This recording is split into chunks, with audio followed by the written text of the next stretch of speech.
Well, we all agree that Canada is an incredible nation and we want it to move forward in terms of prosperity and individual rights and freedom. So, how do we move this country forward as we face a stagnating economy, concerns about core inflation, as well as record deficits and debt? With me here today to talk about this is the former Minister of Finance and also the former Minister of Natural Resources, Joe Oliver. So, a warm welcome, Joe. Well, thank you very much for having me. Well, Joe, before we get started, I wanted to, well, in retrospect, congratulate you. A number of years ago, were you the last finance minister that actually tabled a surplus budget federally? Is that true? Yes, that is true. Unfortunately, I wish I still didn't have that distinction, but I do, and it's likely that I will for a while at least with the current government. Yeah, and we say these things from a policy perspective that really tries to understand how are we going to move this country forward. And it's fascinating. I wanted to cite two columns. I mean, you write regularly, certainly within the Financial Post and elsewhere. I'm citing a column that you wrote back in June 2023. And the headline was to make Canada more productive, cut taxes, deficits, regulations, and more. And that was in 2023. Is that kind of, well, back to the basics in terms of economic growth? Has that changed in any way in your mind? No, because basic economic principles haven't changed. And of course, we have to add our strength, which is natural resources, and the critical need to develop those resources, which is a subject that, I have been focused on, well, really since 2011. And think that that issue is a critical one as well to talk about. As you alluded to, we have problems, economic problems in the country, and it's manifests itself in a flat GDP to per capita for the previous decade, and the last, I think, 6 quarters have been negative. Now, GDP per capita is a measure of personal prosperity, so it's a pretty good indication of how we're doing, and we're doing quite poorly. We're second to the bottom compared to all the wealthy countries in the world. That is to say, I think 36 members of the OECD.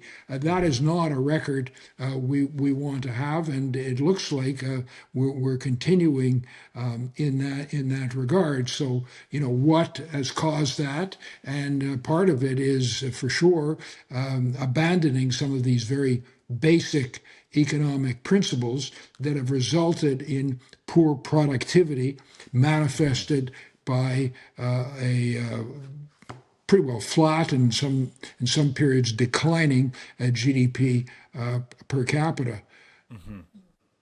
So, Canada, we really need to get our policy house in order to get this country moving. And certainly at Frontier, we talk about this all the time, and you can look at our website for those prescriptions. And so, Joe, I certainly look up to your prescriptions that you've done historically with this country. These policy choices matter. So why do these policy choices matter to Canadians? Why should we care? Well, we should care because we care about jobs. We care about um, our standard of living.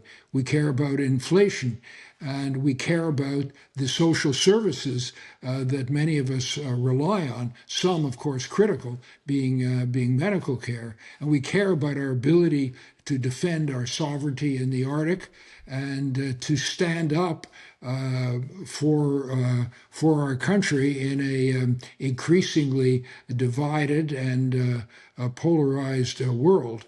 And we care about our ability to answer the challenge that we got from the President of the United States, who has been hurling a number of tariff threats at us, and some tariffs have actually arrived, and every day is a new challenge. It seems in that regard. So you can't change necessarily what Donald Trump is going to do, but you can change what we do to Mm. make ourselves stronger and more resilient and a better partner, but also a competitor who can defend its own interest. Right on. And I like the way you're thinking there in the sense that this is not a quote black and white situation, but we need to focus on the things that we have control.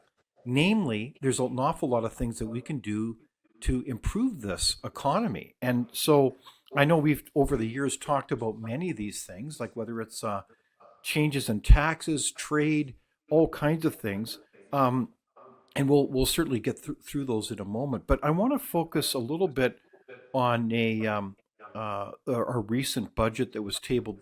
Well, it's hard to believe a few months ago, um, but the federal deficit now stands at 78.3 billion, and the point is that we're looking at fairly modest growth. I know the governor of Bank of Canada just the other day weighed in and said that there's a lot of uncertainty, but the Canadian growth should be fairly modest for the economy. But when you look at that kind of budget that was tabled, were there any surprises, including glimmers of hope in your mind that perhaps the federal government policies are changing a little bit?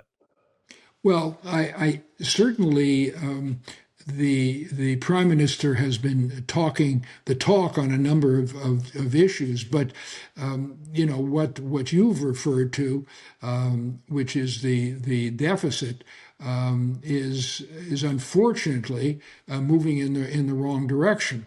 In many respects, the prime minister's distancing himself from his immediate predecessor Mm. from the same party has no historical precedent that I've been able to uncover, and I can talk about that if you'd like. Indeed. But in a few respects, unfortunately, it's to the contrary, more of the same. And in respect to the deficit, actually, he's, in terms of profligacy and government spending and reliance on big government programs, he's moving even farther than his predecessor. And that is very unfortunate because we've seen what the result of that has been. I was discouraged, maybe not surprised, but discouraged that the deficit is larger than it was, larger than it was forecasted, and there's no end in sight. In other Mm. words, there's no pretense. I think what there is a little bit of prospective leisure demand by creating a capital budget and an operating budget, Mhm. and by separating the two. The prime minister is I think going to try to say, well, we're um, we're going to we're going to balance the operating budget, Mhm. but on the capital budget for long-term capital investments, we're probably going to see a deficit. Well, well, first of all, that's not going to fool any credit agency or investment Mm. analyst Mhm. or investment banking firm, because they're just going to combine the two, and let's see what the real number is. And Mhm. the other part of it, which is problematic, of course, relates to what the definition of capital investment is. There's been, I guess, a degree of skepticism about Mhm. whether the government is going to define capital spending in a way that really represents what international organizations and analysts Mm. believe is capital rather Mhm. than an operating or social expense.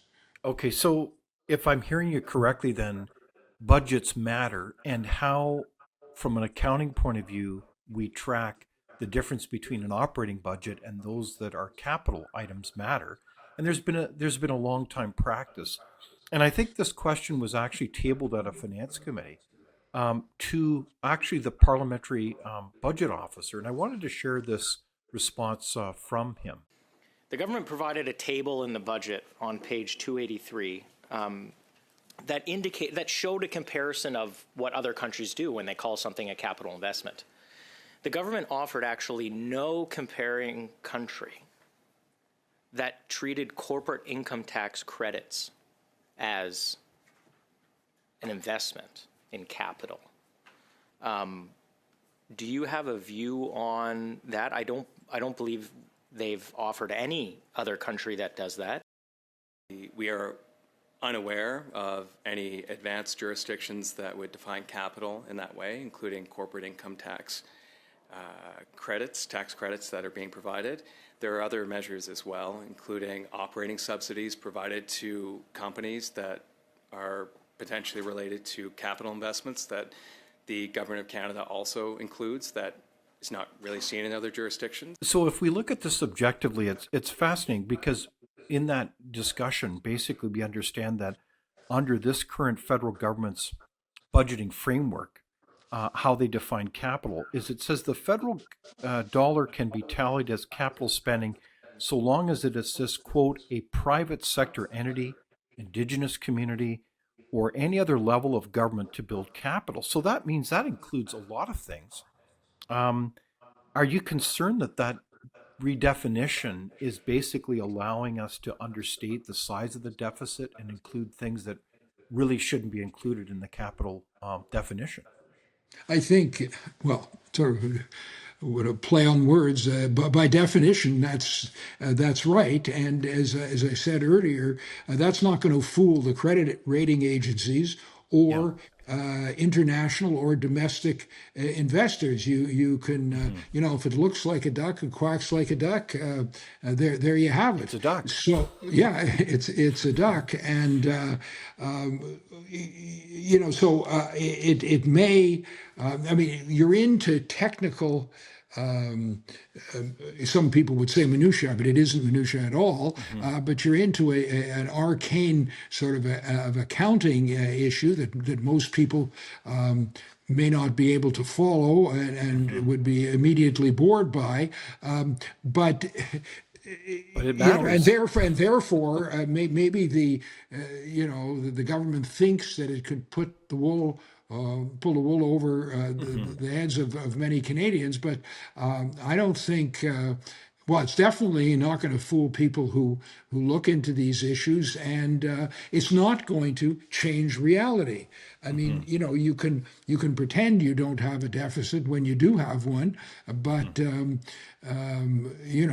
emperor had no clothes, and somebody called him out. And I think there's a risk to credibility if the government pushes this too far, and it looks like they're on the road to do that.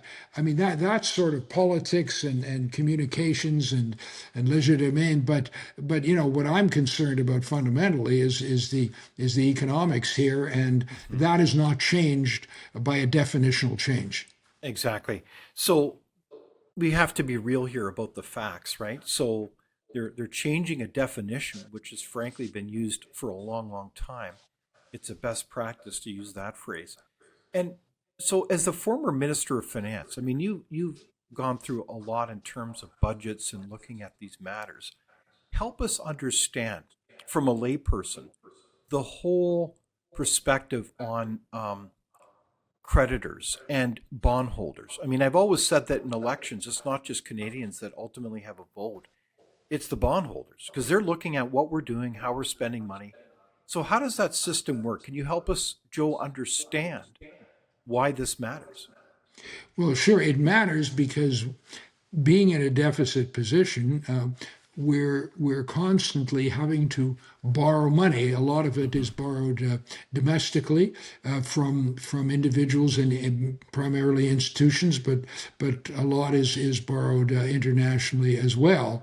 And to the extent that knowledgeable investors see Canada's credit rating, its reliability as a debtor, decline, well, there'll be initially a reaction to that risk by way of an increase in the interest rates that they'll demand in order to invest, and then if it gets more serious about an unwillingness to invest at all, the credit risk is manifested by the credit rating, which independent credit rating agencies conduct, and they're going to see through any attempt to obfuscate what the real numbers are. Fortunately, we still have a strong credit rating but we've had some warnings by one of the agencies, and we can't count on that forever because, I mean, you can't borrow your way to prosperity, but you can, in the short term, alleviate some problems, but you're just pushing them down the road, and it's become an intergenerational issue. I mean, when people on the left justify expenditures in excess of what we currently have, they talk about the human need, but they never talk about who's going to be paying for it. And we're having to pay for it now, but so is the next generation. And so, families don't want to leave their children in debt. They'd like to leave them with some inheritance, but they definitely don't want to indebt them. And this is precisely what we're doing as a nation. And that's one of the reasons why the younger people are sort of disillusioned and concerned. The other reason is that they find themselves in an affordability problem, and they can't in many cases buy their first home, which is a dream that Canadians have had for many generations. So all these economic things that we're talking about come down to affordability and the living standard that people have. So it comes down to people. At the end of the day, it's about Canadians and how they're living, and you can't just continue to pass on debt to the next generation without it having an impact, and that impact could be sooner than you think. Exactly. No, I think you're right on. So, in this context, though, as well, we're borrowing an awful lot of money. Those credit agencies are paid to carefully look at our credit worthiness, right? Whether we've got the trade relationships, the health of the economy, our productivity. There's many different variables. I mean, you've dealt with these agencies as well, Joe, many times. Do you think we're kind of walking the line where that our credit rating, I think it's a triple A still, if memory serves me correctly, Yes. is in risk of being downgraded? I know there's been a warning from I think it's called Finch and Associates. Fitch, that's right. So at what point do those become obvious? Does Canada become an obvious candidate to have a major credit downgrade? Thereby, they'll charge us higher interest rates, and then we pay even more to borrow money. Right. And Right. it gets into that kind of downward spiral in terms of our debt issues. And I know Canada's got a lot of fiscal capacity, but is there obvious trigger points that we look at crossing here? Well, I think we're not there yet, but we're moving in that direction, and we were almost there during the Chrétien period after Pierre Trudeau's government, and the then Liberal government with Jean Chrétien as Prime Minister and Paul Martin as Minister of Finance realized that it had to do something, and substantial and quickly, because I think it was the Wall Street Journal that talked about the Northern Peso, and really, denigrated Canada's fiscal capacity, and suggested we're being profligate, and we were becoming sort of like a Latin American country in terms of our fiscal situation. So before we encountered a crisis, we were getting quite close. The government had to take some action. Now, some of it was at the expense of the provinces, but they got the deficit to start declining, and that was crucial. They had their backs to the wall, and they moved because they knew they had to. We're not there yet, but there are some warning signs. There's concern about inflation, and some of the tariff threats could be very destabilizing. In the meantime, our growth, which is one way. I mean, economic growth is one way of dealing with with debt and a deficit. It reduces the deficit. It could potentially reduce the debt, but it also reduces the debt to GDP. So growth is a critical contributor to prosperity, and our growth has been, as I said, very modest, and it looks like it's going to be pretty modest for the next few years. Certainly Indeed. on a relative basis compared to our next door neighbor and other wealthy countries. So, yeah, I think you're right. Our growth has been anemic. So, I want to take us to even some deeper analysis then on the facts that kind of frame up Canada's economic situation and the prospects for growth. And I want to show you an interesting slide here. I can show you this business research and development percentage of GDP, because often we know that countries that succeed invest well in research and development and commercialize that kind of innovation to make the next widget that will enable us to have good job growth. And here you can see Canada is far below the green line there, the OECD average of leading countries in the world here. And we're quite caught in between Ireland here and Portugal. Israel, Korea, Japan, and then the United States are leading the pack here. But what does this say to you, Joe? What's going on here? Well, this is another major contributor to productivity. I mean, because it just makes us more efficient. Now, to do R&D, you've got to invest in it. And some countries, are doing much more than we are, including the United States. You can see Israel right at the top. Part of that, it relates to military expenditures, but Korea, Japan are up there. Sweden, Austria, Switzerland, Germany, Finland.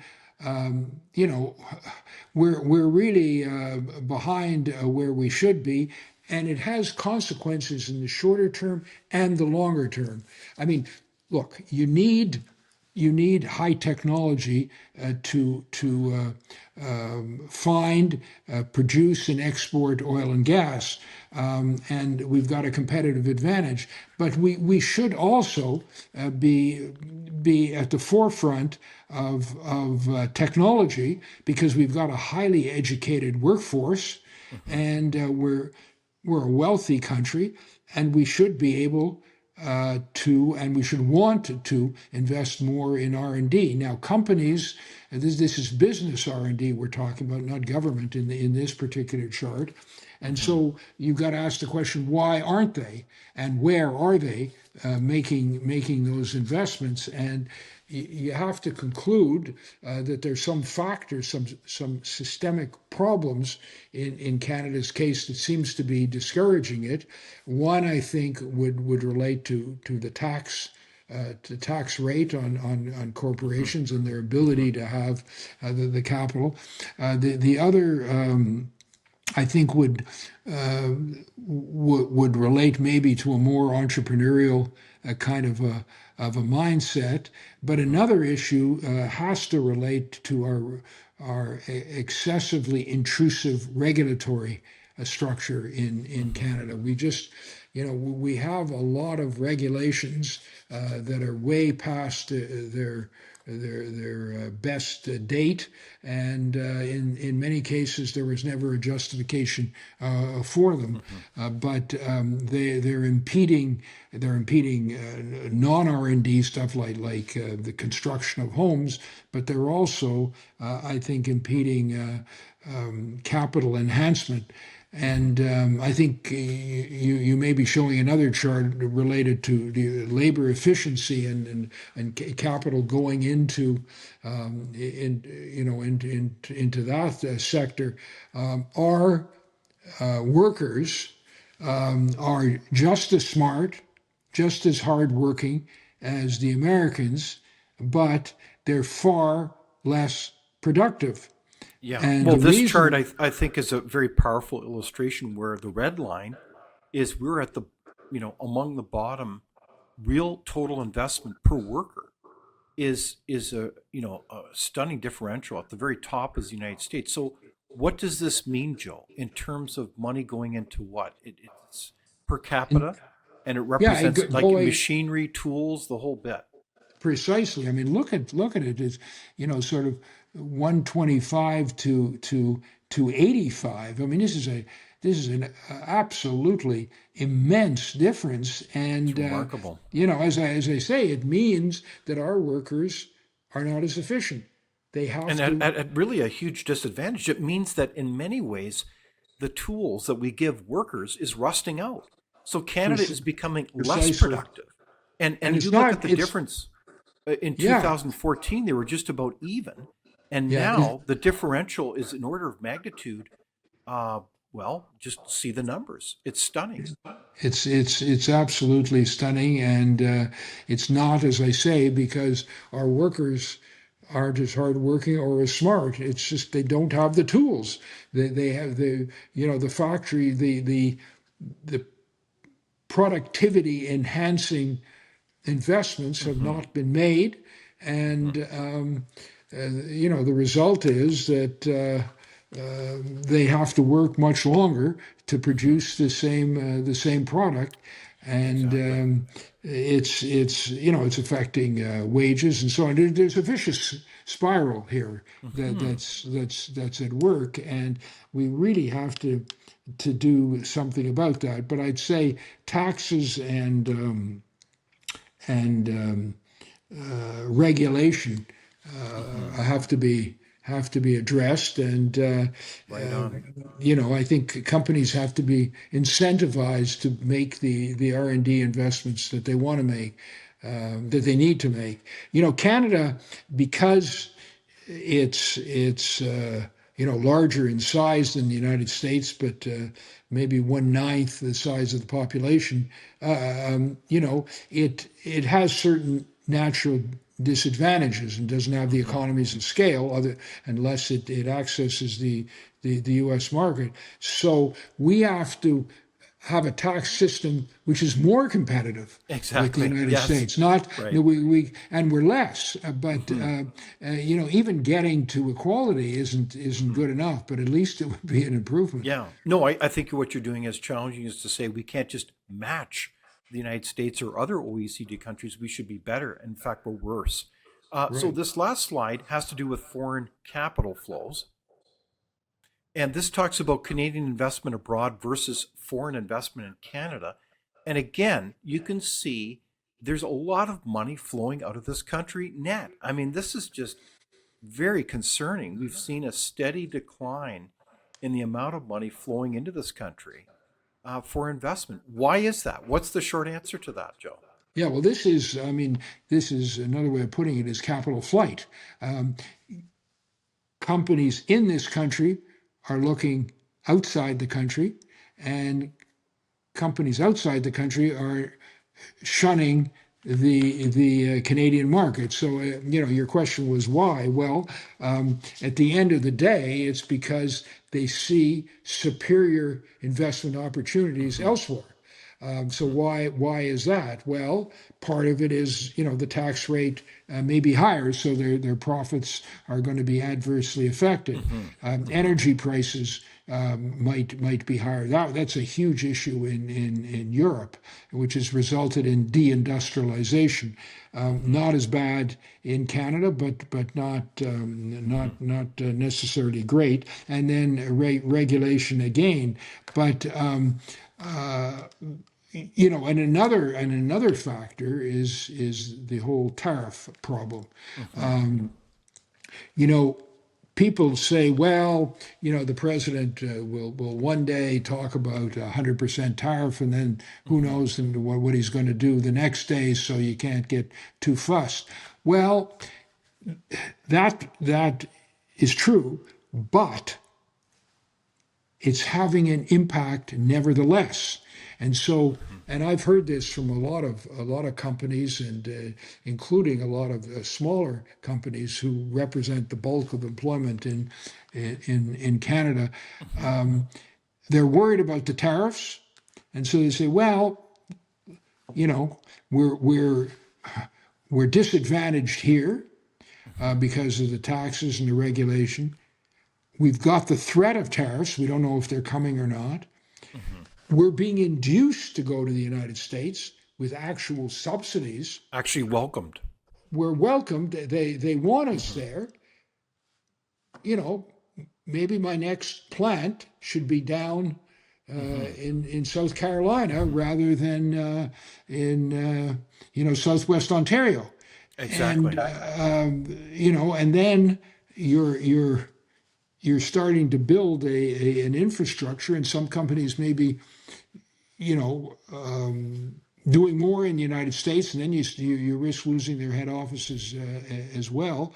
And then you've got the issue of personal taxes, which are generally lower in the United States, depends on the state. And then someone will say, if they've got a company down there, it's not difficult to immigrate. They say, well, not only is my company going to do better, but I personally am going to end up more in my pocket, and they like me and they're welcoming me.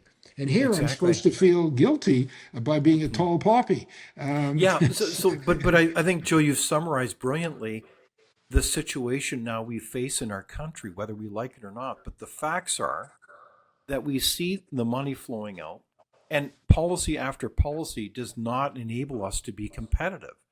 And so that's why we have a situation today where not only is money continuing to leave the country, but we're seen as, frankly, a hostile place to do business. Not like there are exceptions, but generally that is the case. And so I've always said that money investment goes downhill like water. And so what we need to do is grab a hold of this quickly, because it kind of feeds on itself, as you said, like this kind of downward cycle. So, I mean, I think another way to look at this is just the average income differentials between Canada and the United States is almost 50% now. It's 50% less. This is based on purchasing power parity. There's all kinds of analysis that shows that. Does that show us, Joe, the reality? I mean, often we like to speak of ourselves as I know that we're declining, but are we still a middle power if we have an economy that is just not firing on cylinders? We talk about ourselves as a middle power, but are we one? Well, we risk losing that status. We're in the G7, but for historical reasons, and there are other countries which bigger economies than us who aren't in it. So you got to start worrying about that. I think our economic clout has decreased with our relatively slower economic growth. It's just it's just sort of inevitable, and policy makes a difference. And you see it in Exactly. the extremes, in a country like Argentina, that was so very wealthy, a century ago and or less, and went downhill. Maybe it's going to start to recover. Hmm. Look at Venezuela. Indeed. You look at the two Koreas. Hmm. You look at where Hong Kong was in relation to China. I mean, you're dealing with the same ethnic group Hmm. performing at totally different levels. So Hmm. it's primarily a matter of public policy Hmm. and economic policy. Right on. Specifically. So, as we look to turn this situation around, there's certainly a number of efforts being done to do that. So that's encouraging. We've heard about, for example, the recent work to try to open up more trade with India. That's been a difficult, alienated relationship, but they're trying to get that back on board. We've also got the overtures to China. Um, and certainly the importation of EVs into the country will be a very interesting case study to see that unfold and how that will displace auto workers as we see a major third shift at General Motors in Oshawa being laid off now.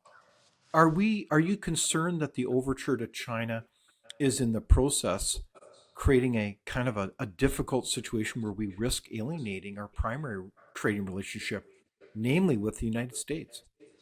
Well, yes. Look, this is very, very complex, but it's partly how we frame it and partly what, in Hmm. fact, it is. Um, we have to go into any relationship with China with eyes wide open, and we Indeed. remember the two the two Michaels, Yes. Michael Spavor and Michael Kovrig, and they were imprisoned as hostages really for what, about 3 years, in appalling in appalling conditions. So China plays rough when it wants to achieve certain geopolitical objectives. Hmm. So that is not going to change, nor is for the moment, the bipolar rivalry between our closest neighbor and biggest trading partner with whom we trade, Hmm. on average 75% is down somewhat now. We have, I think the trade it was well over $900 billion between our two Remarkable. countries. Remarkable, and China is less than less than a tenth of that. So you raised the issue of potentially alienating our the president of the United States, and he recently threatened to impose 100% Hmm. tariff on all goods and services. I mean, this maybe evokes the comment about him that you should take him seriously, but not literally. Hmm. He's not going to do that. If he were to do that, the impact on Canada would be devastating. We would Hmm. have an immediate recession and perhaps even a depression. It would destroy supply chains. It would cost us millions of jobs. It would shoot up inflation. It would be a Devastating. catastrophe. But the reason he's not going to do that is because it would also have a negative impact on the United Hmm. States economy. It would affect jobs. It would affect the supply chain. It would impact economic growth, and it would hurt certain states, more significantly than others. As well, it would raise questions among America's many trading partners about, if this is how they treat Hmm. their closest neighbor with whom they've been trading over $900 billion, what lesson do we draw from that, and should we get closer to the other hegemon?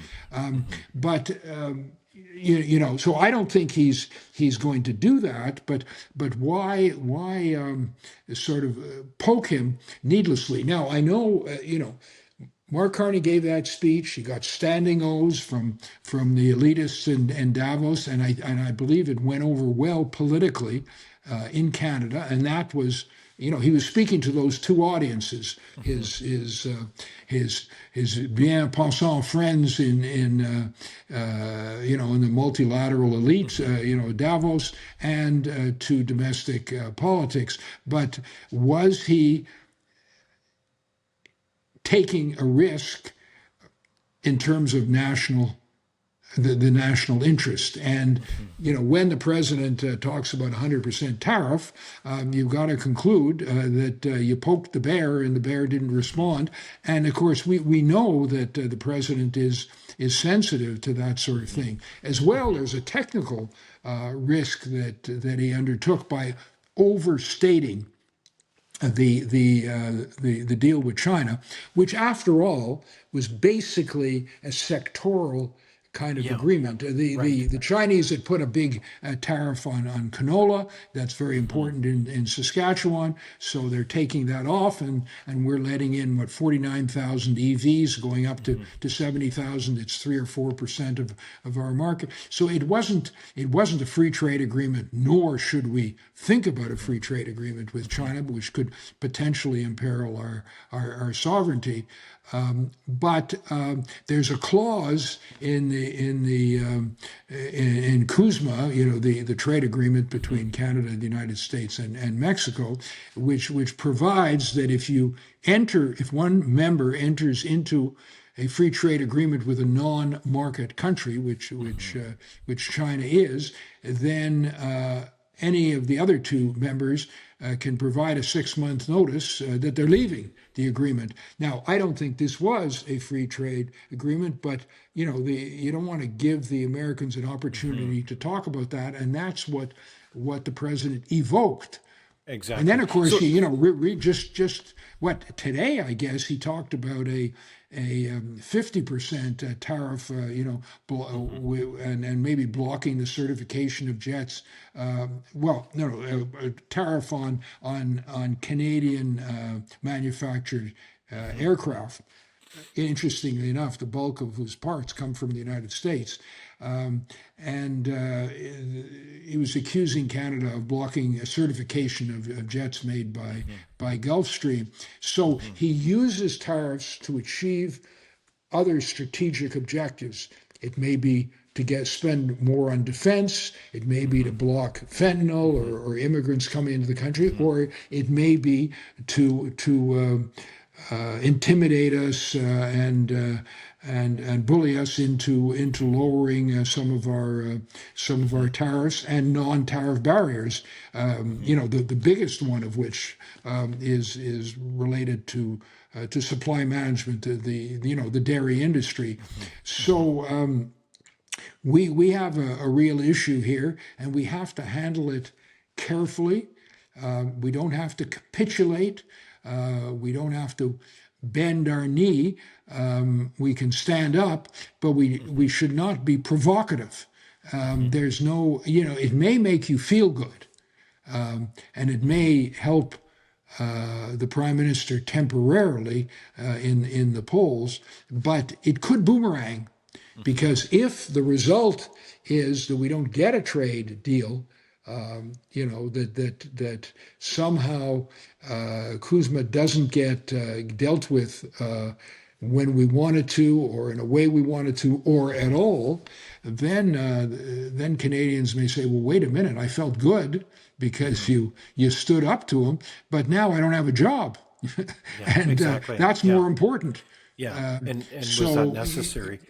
Yeah, so in this context, though, Joe, I think that you're summarizing well that there's a lot of complexity to these larger trade relationships in this time, and clearly, we have an opportunity to trade in a very pragmatic way with China with our eyes open, because there's obviously great security concerns there with China, vis-a-vis not just the United States, but ourselves, given all the experience and the concerns about, frankly, foreign interference in this country. So we need to obviously trade with China. Hopefully, we can open up um, markets there. But even China has shown itself, as you've alluded to be um, quite willing to weaponize its trade agreements and go back on them. Just witness their the experience that we've had in agriculture is one point. So this is a very tricky time for this country to navigate. But to me, it underlines, Joe, the importance of strengthening our own country. I mean, the fact that we still don't have interprovincial trade in this country. The Right. facts are that we have we're just inundated with red tape and high taxes, both personal and business. Really says that we still haven't heard the message that we need to get our house in order. Does it, Joe? No, absolutely. I mean, that's a, that's a good summary, and this trade problem we're currently encountering, which Canadians are focusing very much on Donald Trump because he's the one, making the threats. I think it's important to understand from an historical perspective that protectionism and the erosion of the liberal free trade environment globally started to unravel before even his Indeed. first term, and it's likely to be a strong continuing factor after he leaves. And that's because there's been some geopolitical and economic changes that have occurred, which have disadvantaged some Americans and a perception amongst the American policy people, both Democrat and Republican, about the value of free trade. The president loves tariffs, and he thinks that deficits are proof that the United States is being disadvantaged and taken advantage of by their opponents, but also by their allies. And one of the reasons for this change is the emergence of China as an economic and political factor globally. It's now a kind of a bipolar world in terms of superpowers, and it wasn't before when the United States let China into the WTO, but now it is, and so the some of the tactics that China is using erodes free trade. I mean, Exactly. Yeah. they use subsidies, they dump products, they insist on production in their own country. They create a limited supply of certain critical rare earth minerals, and they use their tariff and trade policy, as the United States does to some degree, to achieve geopolitical objectives. And those objectives are not friendly necessarily to Canada or to Western democracy. So as well, they're well known for intellectual theft, which erodes confidence in the whole system, and some of the they've hollowed out some industries in Europe and in the United States because of these tactics, and blue collar workers in the United States have not shared in the American growth as much as others do, and that has Exactly. created a political impetus, and they're a key part of the president's political base. So this is not just an idiosyncratic thing that we're dealing with. It's something which which is bolstered by major shifts, major geopolitical and global economic shifts. And so we have to, as you say, and I've said, we have to respond by being as strong as we can be, which means as efficient and as prosperous and as growth oriented as we can be. And we can do that in a way that will benefit all Canadians. This isn't a prescription for the elite or the wealthy. It's the poor that have been disadvantaged relatively the most, and Right on. and the economically disadvantaged can be advantaged the most if we make the country more productive. Right on. So we've got to get this economy going, make it more productive, more prosperous for everybody. And I think the other side to this is what you point out before, Joe, is the United States' first priority as it looks at its relationship with all its allies, including Canada, is national security, period. And so Mm-hmm. they look at Canada among so many others and say, we can't afford to treat you like a protectorate, like they did perhaps under the Roman Empire or something. But we need allies who carry their weight under the terms and contractual relationships through NATO. And Canada has not done that. And what I find fascinating when you mention about being provocative is that Canada is still going back. I mean, you were there when the decisions were made to go with the F-35 fighter. We're still going back and retreading that discussion. I mean, is that not just short-term politics, again, poking the bear's eye unnecessarily? Let's just get on with the program as we committed to. Am I being too simplistic here, Joe? No, I think you're hitting a key. I mean, two key points. One is carrying our weight, and we've been a free rider for a long time, and so have the Europeans. Maybe a little less so, but we've relied on the fact that the United States would not let its northern neighbor be invaded. Yes, Or exactly. but they're fed up, frankly, with us not carrying our weight, and we should get our expenditures up. We're starting to because we've been forced to, just like the Europeans have been forced to.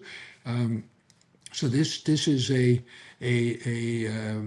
very big deal, and in Europe, in the case of Europe, it's kind of amazing because here you have a continent of half a billion people confronting a country, Russia, of 150 million people, which is 1/10 the size of its economy, of its combined economy. Why shouldn't they be able to defend themselves against Russia? Well, of course they Exactly. could, Yeah. even without the United States. Right. But they've relied on the states because the United States is there. Well, he's saying, hey, maybe I won't be there, so you better pony up, and they're starting to do so. He's not going to let Canada continue to get away with inadequate expenditures. And I hope we're talking about moving up from 2% to higher. I mean, the goal would be 5%. Look, it would be better if we didn't have to spend that amount of money on the military, but we do. And our sovereignty is at stake, and our independent relationship with our closest neighbor is also imperiled. So we're big boys, and we've had an incredibly proud record of being there during the world wars and other international conflicts. We've been very reliable. We've done more than carry our weight, but not recently.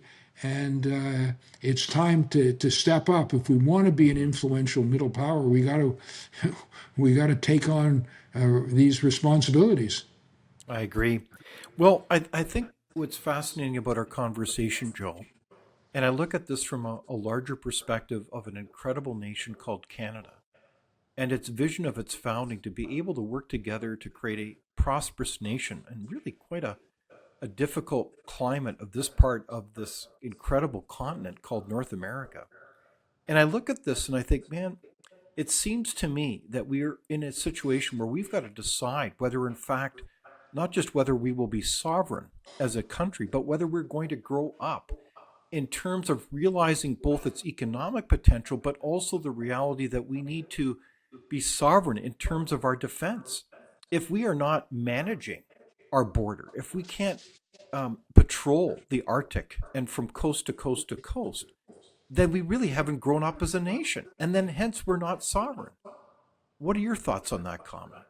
Well, yeah, I think that's right, and we got to start by drawing on our strengths and in increasing the areas where we can be strong. We have to develop our natural resources. We've got immense resources. We're the third largest proven oil reserves in the world and the fourth largest natural gas reserves in the world, and we're just not taking advantage of that because we haven't had any pipelines to tidewater either to the Atlantic or the Pacific coast. Now we have Trans Mountain, but it's that's great. It took the government investment to do that because they basically killed any interest that the private sector had in going ahead. I mean, they lost $1 billion just and then they got it back because a desperate buyer who's now a desperate seller decided to get involved. So we've got to do more. There's a huge market in Asia. In Europe, India, everywhere, and the need for energy, is increasing. AI is something that wasn't even talked about 4 or 5 years ago as a need for an additional problem for energy supply, and now of course people are taking that into account, and so energy demand is increasing dramatically, and we're in a great position to help supply it, but we have to do it, and I'm encouraged by the government's talk on this issue, but they've got to do more than talk the talk. They got to walk the walk, and that means getting rid of the legislative and regulatory impediments to growth, and not offering vetoes to which the Prime Minister has done to provinces and Indigenous communities when it isn't. It's not part of what the law requires. We have to drive. He has to drive it forward. He can't just talk about how important it is.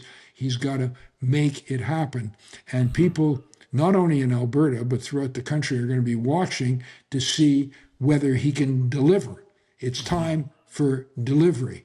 And the previous Prime Minister talked about deliverology until he didn't, because there was none. We're past the point of eloquent speeches. We've actually got to get things done, and that's one area, and we've talked about others. Well, thank you very much, Joe Oliver, former Minister of Finance and Minister of Natural Resources. We've had a far-reaching conversation, and I think you're right. We need to deliver on key results here to move this country forward. So thank you so much for joining us for this conversation today. Well, thank you very much for having me. Here at Frontier, we don't receive any government funding. We are nonpartisan, and we work for you. Find out more and support this important work by visiting fcpp.org today.